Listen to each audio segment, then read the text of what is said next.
So shifting gears just slightly, I know something that I'm fascinated by, and we talked a little bit about this on the way up here. I really would love to be a fly on the wall inside the White House right now. The final days of an administration, of a White House, of people who have, obviously you've been through a lot together. You've said this many times, you just said this to me, that you don't want to leave anything on the table. It's busy, you're going flat out. I get that. I would really love to know, like, what is it like right now? What is the mood inside the White House? Take us in there, what it's like to be in the final days. Well, I've been there since day one, and so I'm not going to pretend that it's not traumatic for me. I've spent 8 years of my life doing this. I've had the same job since 8-1, which I don't know how that reflects on me, but and I'm proud of this too, every other woman who's an assistant to the president, which is the most senior title, has been promoted into that position by President Obama. And I think that reflects on how he has not just recruited women, but promoted them actively within his organization. And so I think I say all this not just to brag about the president, which I do every chance I get, but also to say that we're a family. And many of us, Jen, I started working with during the campaign. Tina, I've known for 30 years. And we're all like family. And so it is, in a sense, I suppose the analogy would be when my daughter went off to college, you knew it was going to be different. It wasn't going to necessarily ever be quite the same again. But just because it's different doesn't mean those relationships end.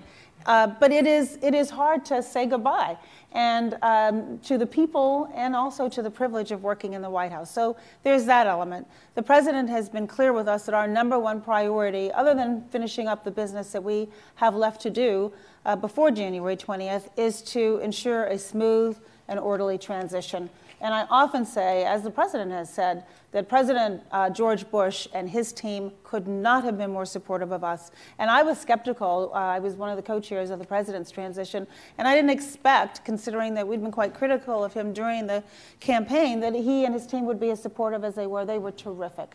And so we want to make sure, it's part of what we should pride ourselves about our democracy, that we do everything possible to prepare for that smooth transition. So that's a big priority.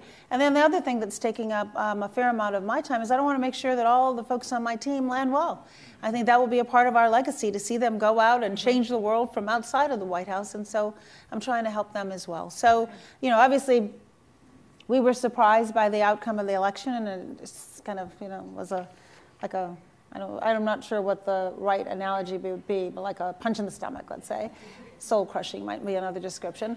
But that's the democracy that we have. The people get to decide, and the elections matter, and we have to get about the business of doing our job. So I think the president is, as you all have seen through the media, I always say about him, when people say, what's he really like? I say, just like you see him on television and in the press. And so he sets the tone, and he's upbeat, he's excited about what we've accomplished, and also beginning very early stages of figuring out what he's going to do next. And so I think the mood is a lot better today than it was on the day after the election, that's for sure.